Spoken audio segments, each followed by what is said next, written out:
오늘도 하나님께 예배하러 나오신 여러분들을 주님의 이름으로 환영하고 축복합니다. 우리 함께 인사하겠습니다. 주님을 향하여 할렐루야, 서로를 향하여 할렐루스. 우리는 힘겨운 또 무더운 여름을 보내고 있습니다. 특히 요즘은 장마와 집중호우가 더해져서 어느 때보다도 힘든 여름을 보내고 있는 시기입니다. 그래서 이 여름은 참 우리에게 고통을 주기도 하죠. 여름 하면 떠오르는 이미지는 이런 떼약빛에서 고통스러워하는 분들의 이런 모습이에요. 그래서 여기서 벗어나기 위해서 많은 노력들을 하지 않습니까? 그래서 시원한 데서 이렇게 피서를 즐기는 분들이 있습니다. 그래서 이 여름을 잘 이겨내기 위해서 나름대로의 지혜를 가지고 살아가시는 분들이 있습니다. 그래서 여름이 되면 꼭 여름 휴가를 가죠. 그래서 이번 주, 다음 주가 아마 피크가 될 것 같습니다. 여러분 중에도 아마 여름 휴가를 계획하신 분들이 계실 텐데, 여름 휴가는 피서를 위해서 가는 거죠. 피서지를 향해 갑니다. 저는 여름 휴가는 세계에서 제일 뜨거운 곳으로 갑니다. 일부러 더위를 즐기기 위해서 갑니다. 라고 하시는 분들은 안 계시겠죠. 네. 다 피서를 위해서 갑니다. 그래서 이 한국 교회에도 6월, 7월, 8월 이 여름이 되면 재밌는 현상이 있어요. 보통 2부 예배, 3부 예배가 이제 메인 예배라고 하죠. 1부 예배는 뭐 직장 때문에 좀 일찍 출근하셔야 될 분들, 또 봉사자들이 1부 예배를 참석해요. 그래서 뭐 7시, 뭐 우리 교회 같은 경우는 9시가 이제 1부 예배인데, 보통 이 예배는 이렇게 직분자들이나 또 출근해야 할 분들이 이렇게 참석을 해요. 그래서 인원이 그렇게 많지는 않습니다.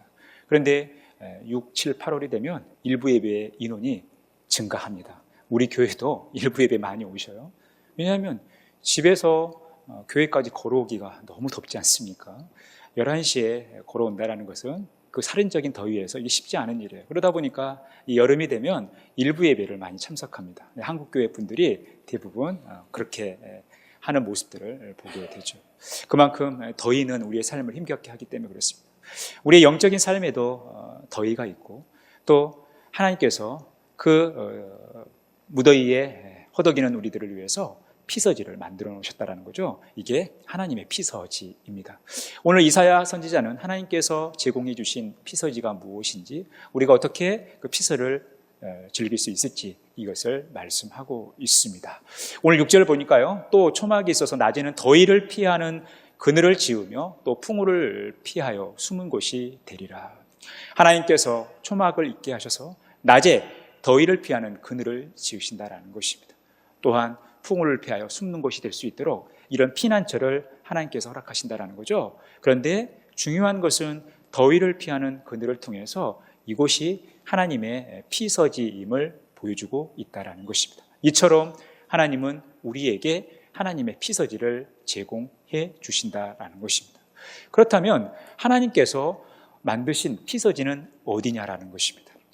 오늘 5절 말씀해 보니까요, 여호와께서 거하시는 온 시온산과 모든 지폐 위에 낮이면 구름과 연기, 밤이면 화염의 빛을 만드시고 그 모든 영광 위에 두께를 두셨다라는 것입니다.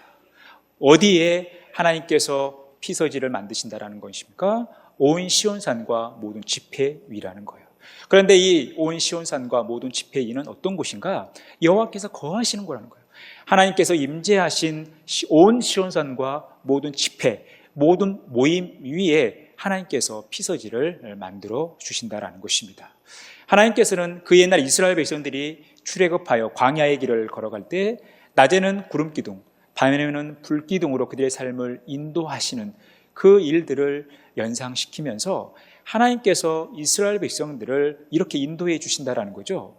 그러니까 하나님께서 이스라엘 백성들을 위해서 만드신 하나님의 피서지는 하나님의 임재가 있는, 하나님의 구원이 있는, 하나님의 보호하심이 있는, 하나님이 함께 하시는 거라는 거예요. 그래서 하나님의 피서지는 이곳에서 우리가 하나님의 임재를 경험하고 하나님의 구원을 경험하고 하나님의 함께 하심과 하나님의 보호하심을 경험하는 곳이라는 거예요. 이것이 우리를 위해서 하나님께서 제공하시는 피서지라는 것입니다. 이곳에 하나님께서 하나님의 피서지를 만드신다라고 말씀하고 있다는 것입니다. 그렇다면 왜 하나님께서는 피서지를 만드시냐라는 것입니다.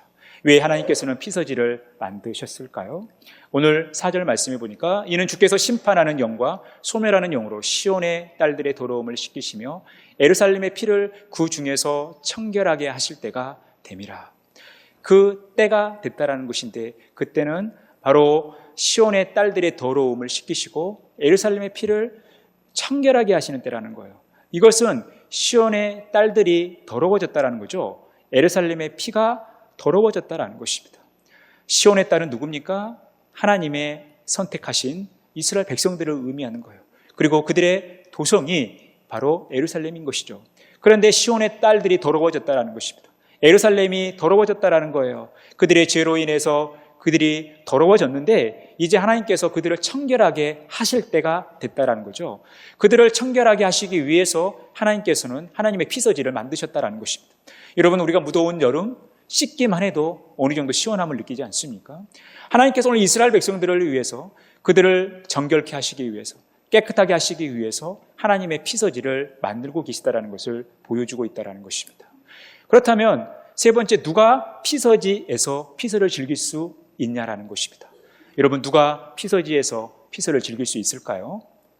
오늘 3절에 보니까 시온에 남아있는 자, 예루살렘에 머물러 있는 자, 곧 예루살렘 안에 생존한 자 중 기록된 모든 사람은 거룩하다 칭함을 얻으리니. 그들은 누구예요? 시온에 남아있는 자라는 거예요. 예루살렘에 머물러서 이 예루살렘 안에 생존한 자라는 것입니다. 전쟁으로 인해서 예루살렘에 있는 모든 사람들이 죽음을 당했거나 포로로 끌려갔지만, 그런데 그 중에서도 예루살렘 안에 생존한 사람이 있었다라는 것입니다. 그 생존한 사람 중에 기록된 사람, 책에 기록된 사람들은 하나님께서 그들을 거룩하게 하신다라는 거죠. 그들을 깨끗하게 하신다라는 거예요. 그들에게 하나님의 피서지를 제공하신다라는 것입니다. 여러분, 하나님께서 그들을 깨끗하게 하시는, 하나님께서 그들을 구원하시는 그 일은 하나님의 생명책에 기록되어져 있는 하나님의 구원받은 백성이라는 거예요. 그들에게 하나님은 시원한 피서지를 제공하시겠다라는 것입니다. 그렇다면 네 번째, 언제 피서를 즐길 수 있을까요? 그들이 언제 피서를 하나님께서 주신 그 피서지에서 즐길 수 있냐라는 것입니다. 오늘 2절에 보니까 그날에 여호와의 싹이 아름답고 영화로울 것이요 그 땅의 소사는 이스라엘의 피난한 자를 위하여 영화롭고 아름다울 것입니다. 하나님께서 예루살렘 안에 기록된 하나님의 백성들을 거룩하게 하는, 깨끗하게 하는, 씻기는 그때는 언제 시작되어지느냐? 그날의 여호와의 싹이 아름답고 영화로울 거라는 거죠. 하나님께서 여호와의 씨를 통해서 그들로 아름답게 하고 피난한 자를 위하여 영화롭고 아름답게 하는, 그 여호와의 싹이 소산을 내고 그들로 하여금 영화롭게 또 아름답게 하는 그 때인데, 그때는 굉장히 희망적이고 긍정적으로 비춰지지만 이때는 또 다른 의미를 가지고 있다라는 거예요. 오늘 1절에 보니까 그날에 7 여자가 한 남자를 붙잡고 말하기를 우리가 우리 떡을 먹으며 우리 옷을 입으리니 다만 당신의 이름으로 우리를 부르게 하여 우리가 수치를 면하게 하려리라. 여러분, 어떤 상황입니까? 7 여자가 한 남자를 붙들고 있어요. 그러면서 우리가 우리 떡을 먹고 우리 옷을 입을 테니까 당신의 이름으로 우리를 불러달라는 거예요. 이것은 우리가 먹을 거, 입을 거 우리가 알아서 다 감당할 테니까 당신이 우리의 남편이 되어달라는 거예요. 여러분, 이런 끔찍한 상황이 어디 있습니까? 지금 이 여인들이 남자에게 구원하고 있죠. 구애를 하고 있어요. 그런데 1대1의 관계 속이 아니라 7대1의 관계 속에서 구애를 하고 있다는 것입니다. 남자가 귀한 시대가 된 거죠. 당시 이스라엘 백성들의 풍습은, 결혼 풍속은 남자가 신부의 먹을 것과 옷을 제공해 줘야 돼요. 이게 의무라는 것입니다. 다른 말로 여인들은 결혼을 할 때 남자들로부터 먹을 것과 옷을 받을 권리가 있는 거예요. 그런데 지금 이 7 여인들이 한 남자 앞에 우리 그런 거 원하지 않을 테니까, 우리가 그 권리 포기할 테니까 우리의 남편만 되어달라는 거예요. 그래서 우리가 결혼하지 못한 이 수치를 없애달라는 거예요. 이 요청을 하고 있습니다. 왜 그렇습니까? 남자가 귀하다라는 것이죠. 남자가 없는 거예요. 7명의 여인이 한 남자에게 구원을 요청할 정도로 이렇게 남자가 귀한 시대를 맞이하게 된 것입니다. 뭐 이쯤 되면 우리 남자들 중에서 이 시간 이 상황을 부러워하시는 분들이 있어요. 아, 내가 할 수 없이 7 여인을 거느리고 살면 얼마나 좋을까, 이런 생각을 하시는 분들이 간혹 있을 수 있는데, 여러분 지금 이 상황은 여인들에게는 너무나 끔찍한 상황이죠. 너무나 고통스럽고 수치스러운 상황이에요. 그러면 왜 그들에게 이런 일이 생겼어요? 오늘 25절 26절에 보니까요, 너희의 장정은 칼에, 너희의 용사는 전란에 망할 것이며 그 성문은 슬퍼하며 곡할 것이요 시온은 황폐하여 땅에 앉으리라. 예루살렘에 전쟁이 일어났어요. 그때 많은 장정들이, 용사들이 이 전란을 통해 죽게 된 거예요. 그러니까 남자들이 많은 죽음을 맞이하게 된 거죠. 그래서 남자의 수가 급격히 준 거예요. 남자가 귀해진 거예요. 그러니까 여인의 수가 남자의 수보다 훨씬 많은 거죠. 그러니까 성비가 안 맞는 거예요. 이런 고통스러운 상황을 맞이하고 있다는 것입니다. 여러분, 이 여인들에게 있어서 얼마나 수치스럽고 얼마나 고통스러운 상황입니까? 그런데 이런 상황뿐만 아니라 여인들에게서 또 나타나는 모습들이 있다라는 것입니다. 그러므로 주께서 시온의 딸들의 종수리에 딱지가 생기게 하시며 여호와께서 그들의 하체가 드러나게 하시리라. 여러분, 이 시온의 딸들에게 어떤 일이 생기고 있어요? 이 이스라엘 백성들에게 어떤 일이 생기고 있습니까? 정수리에 딱지가 생겼다라는 것입니다. 여러분, 여인은 그 자체로 아름답고죠. 그러니까 사랑에 빠진 남자들에게 물어보면 저 여인의 어떤 모습이 예쁩니까? 할 때 간혹 저 여인의 정수리가 예쁩니다, 거기에 늘 뽀뽀를 하고 싶어요 하는 남자분들이 있어요. 그러니까 여러분, 여인들은요, 그 아름다움 자체가 정수리를 통해서 그 아름다움을 나타낼 정도로 아름다운 존재예요. 그런데 이 여인들에게, 그 여인들의 정수리에 뭐가 생긴다라는 거예요? 딱지가 생긴다라는 거예요. 그런데 그것보다 더 심각한 일, 그들의 하체가 드러난다라는 거예요. 여러분, 여인들이 하체를 드러낸다, 얼마나 부끄럽고 수치스러운 일입니까? 그런데 지금 시온의 딸들, 예루살렘에 있는 여인들에게 이런 일이 생긴다라는 것입니다. 그들에게 어떤 아름다움보다도 수치스러운 일들이 더 생긴다라는 거예요. 여기에 머물러 있지 않습니다. 18절부터 23절에 보니까 주께서 그날에 그들이 장식한 발목, 고리와 머리에 망사와 반달, 장식과 귀고리와 팔목 고리와 얼굴 가리개와 화관과 발목 사슬과 띠와 향합과 호신부와 반지와 코고리와 예복과 구둑과 목도리와 손주머니와 손고울과 세마포옷과 머리수건과 너울을 제하시리니. 여러분, 여인은 그 자체로 아름답죠. 그런데 꾸미면 더 아름답습니다. 오늘 18절에서 23절에 나오는 내용들은요, 아름다운 여인을 더 아름답게 만드는 것들이죠.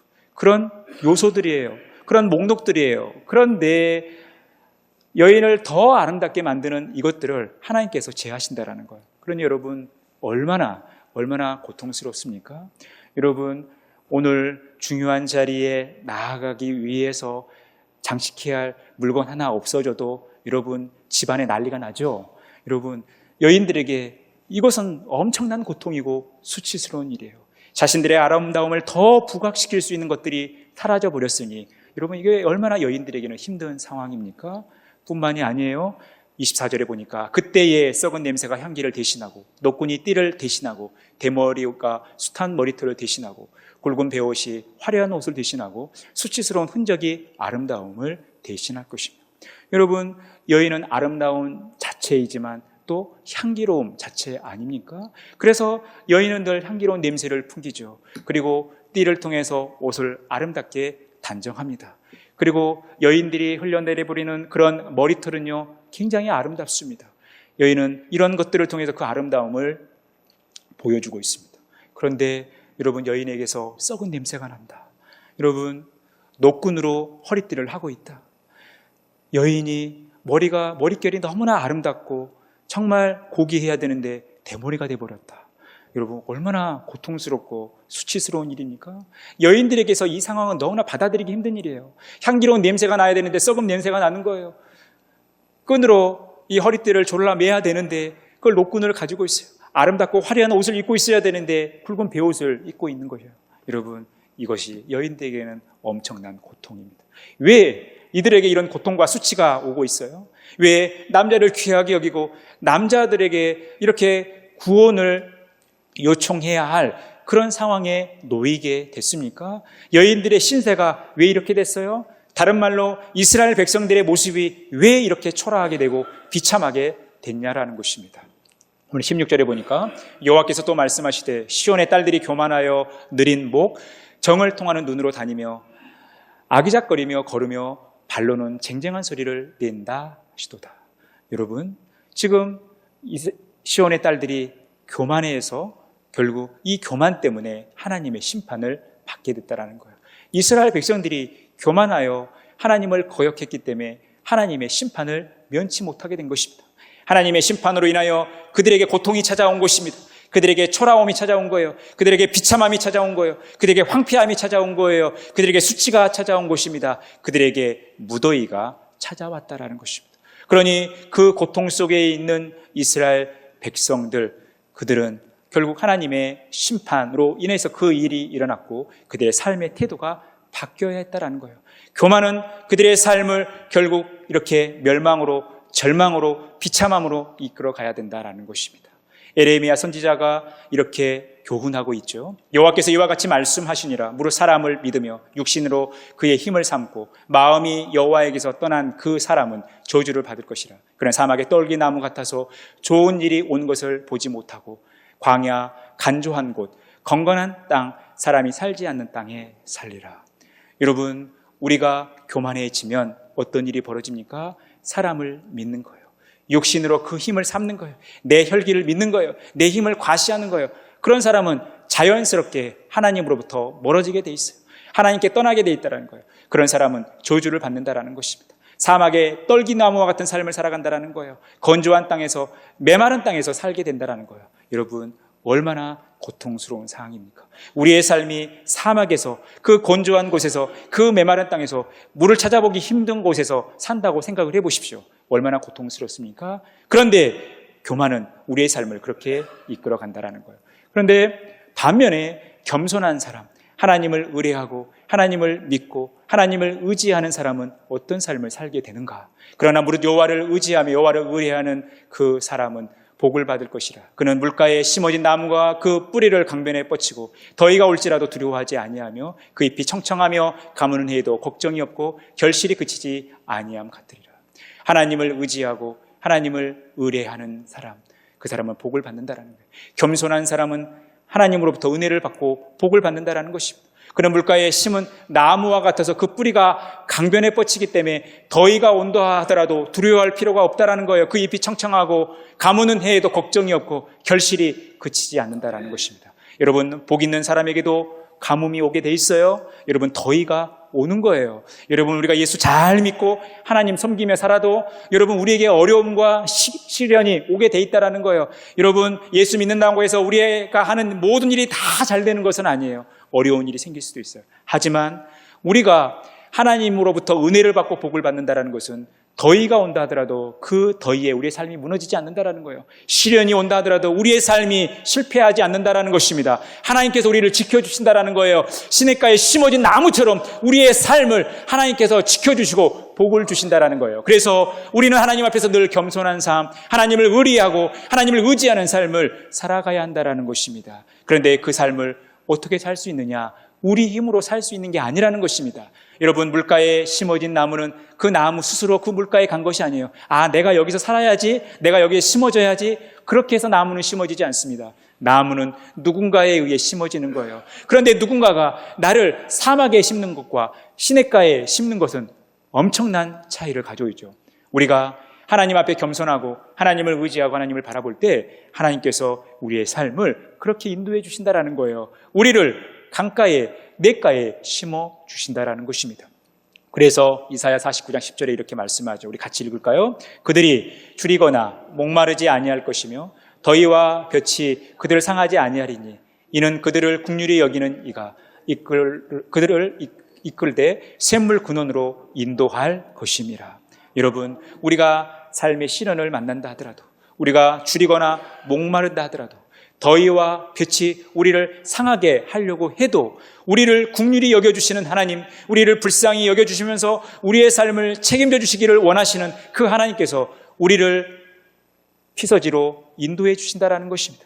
샘물의 근원으로 우리의 삶을 이끌어 가신다라는 거예요. 여러분, 이것이 우리가 사랑하는 하나님으로부터 받는 큰 은혜의 특권이라는 것입니다. 이처럼 하나님은 우리의 삶을 하나님의 피서지로 이동시켜 주신다라는 것이죠. 인도해 주신다라는 거예요. 우리 모두가 그 은혜를 누리셨으면 좋겠습니다.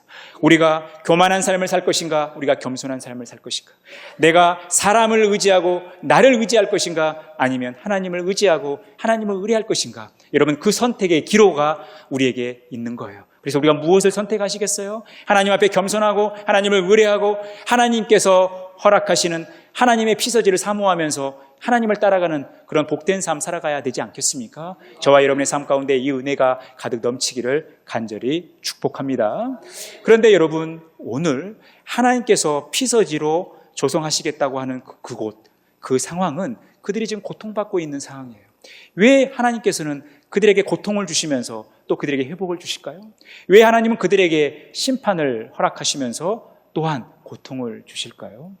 여러분, 제가 8년 전 제 몸무게가 정점을 찍었을 때 한 20kg 정도로 감량한 때가 있었어요. 식사 조절을 하면서 제가 헬스장에서 매일 운동을 했습니다. 보통 우리가 헬스장 하면 많아야 하루에 한 번, 그래도 뭐 일주일에 한 3-4번 가면 많이 간다, 손해보지 않았다라고 말씀하실 거예요. 저는 그런데 한 3-4년이라는 시간 동안 하루에 2번씩 갔습니다. 집에서 온갖 핍박과 박해를 해도 한 번만 가지 왜 2번씩이나 가냐고 핍박을 해도 저는 2번씩 갔어요. 새벽에 새벽기도 갔다가 와서 출근하기 전에 1시간 정도 여유가 있을 때 잠을 자지 않고 헬스장에 갔습니다. 퇴근하고 나서 저녁 시간 1시간에서 한 2시간 정도를 헬스장에서 보냈어요. 여러분, 매일 헬스장에 가도 그냥 적당하게 기구 만지면서 하면 쉽게 할 수 있어요. 여러분, 에어컨 시원한 바람에서 헬스장에서 즐겁게 시간 보낼 수 있어요. 어떤 분들은 보니까 그곳이 만남의 장소예요. 운동하러 오신 분들이 운동은 안 하고 거기서 맨 음식만 드시고 계신 분들이 계셔요. 그렇게 하면 헬스장 쉽게 다닐 수 있죠. 그런데 저는 그렇게 다니지 않았습니다. 저는 양복점 사장님의 조언에 따라서 근력 운동은 하지 않고 러닝만 했습니다. 목사님은 어깨가 넓기 때문에 근육 운동하면 큰일 납니다. 앞으로 맞는 양복이 없을 수 있어요. 그러니까 근력 운동 하지 마세요라는 이 조언을 주셔서 제가 이 러닝만 했습니다. 유산소 운동만 한 거죠. 그런데 여러분, 러닝머신을 사용해 보신 대로 아시겠지만 최고 단계가 16이에요. 그리고 최하 단계가 있지만 최고 단계 이 16은 거의 100m 거리를 한 20초에 달려야 할 속도로 뛰어야지 감당할 수 있어요. 그런데 저는 이 1시간, 2시간이라는 이 시간들 속에서 16에서 뛰었습니다. 그리고 10에서 12 사이에서 걸었어요. 그러니 얼마나 힘들었겠어요. 땀이 비 오도 탑니다. 우리가 적당히 헬스장 기구 만지면서 쉽게 할 수 있지만 저는 제 삶을 고통 속으로 집어넣었어요. 왜요? 살을 빼야 되니까, 건강을 지켜야 되니까 그렇게 했어요. 그러니까 그 시간이 항상 기다려주고, 제가 좋아서 간 게 아니에요. 저희 아내는 제가 헬스장이 좋아서 갈 거라고 생각했을지 모르겠지만, 그래서 2번씩이나 간다고 생각했을지 모르겠지만 그렇지 않아요. 고통스러워. 2시간 동안 제가 그렇게 뛰어야 되는데, 엄청난 땀을 흘려야 되는데 제 마음이 늘 좋기만 했겠어요. 그런데 그 힘든 시간에 저를 던질 수 있었던 이유는 뭐냐면, 그 동기는 무엇이었냐면, 이제 그렇게 러닝머신에서 뛰고 나서 샤워실에 들어가죠. 그런데 샤워실에서 찬 물이 제 얼굴과 제 몸을 적시는 그 순간 느껴지는 엄청난 희열이 있는 거예요. 1시간 동안, 2시간 동안 힘들게 뛰었던 그 일들을 잊어버릴 만한 그런 엄청난 희열이 샤워기 물을 틀었을 때 제 몸에 다가오는 거예요. 이 기쁨이 그 어려운 시간들을 잊게 했다라는 거예요. 여러분, 언제 가장 시원하십니까? 엄청난 더위 속에 있다가 시원한 곳에 왔을 때 엄청난 시원함을 누리지 않습니까?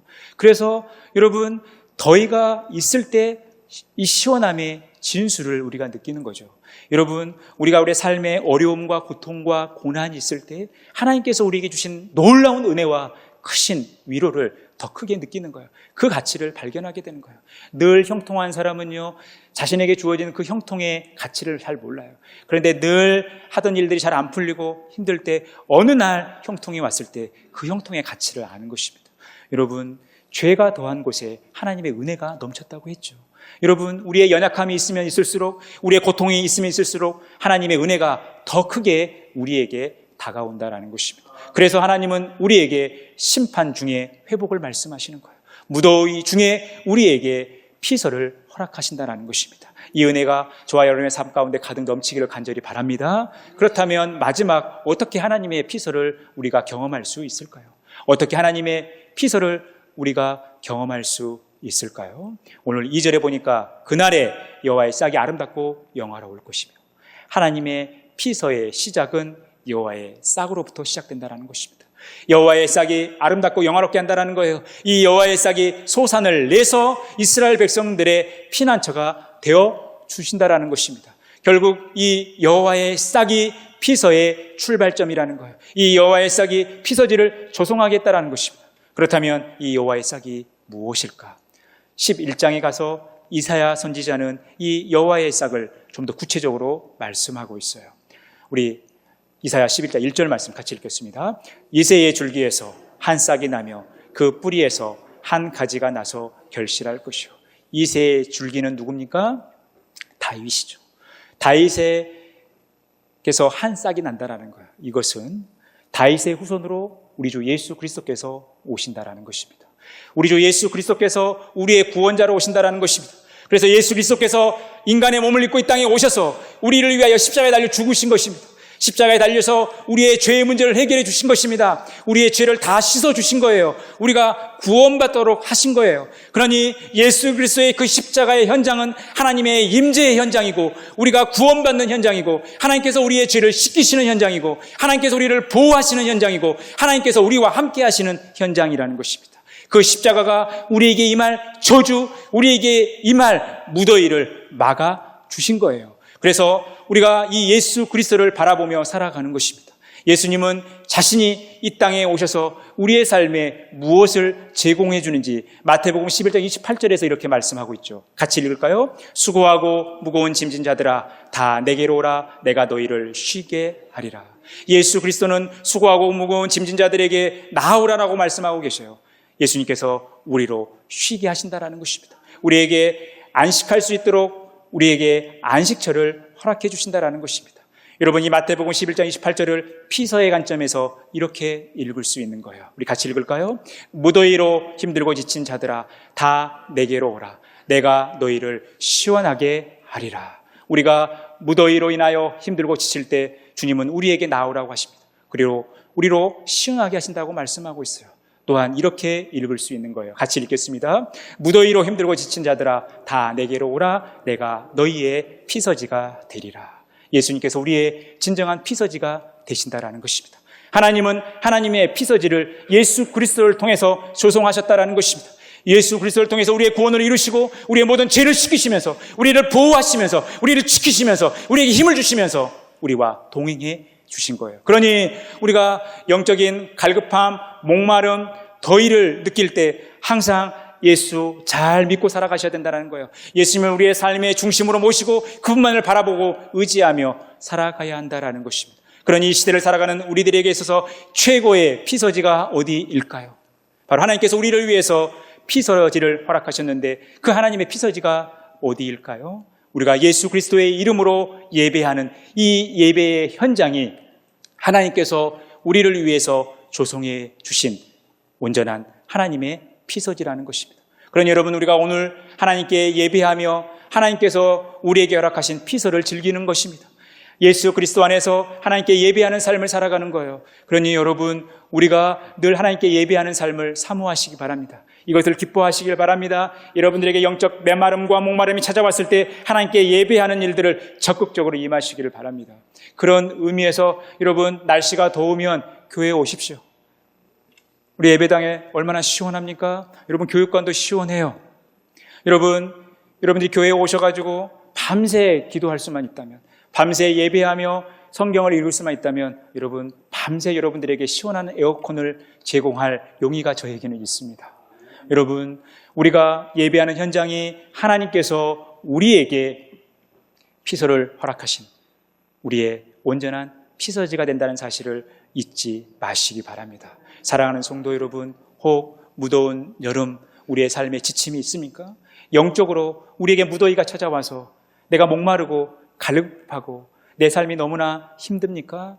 그럴 때마다 하나님께서 우리를 위해서 조성하신 하나님의 피서지를 찾아가시길 바랍니다. 예수 그리스도의 이름으로 예배하는 그 현장에 나가시길 바랍니다. 우리가 늘 하나님께 예배하며 하나님께서 우리에게 허락하시는 시원함을 누리시기를 바랍니다. 사랑하는 성도 여러분, 이 무더운 여름을 보내시면서 우리에게 영적 무더위 속에서도 우리에게 하나님의 피서지를 허락하신 그 은혜를 생각하시면서 하나님을 더 바라보고 하나님을 더 의뢰하고 하나님을 더 의지하시면서 시원한 영적인 삶을 살아가시는 저와 여러분의 복된 삶이 되어지기를 간절히 축원합니다.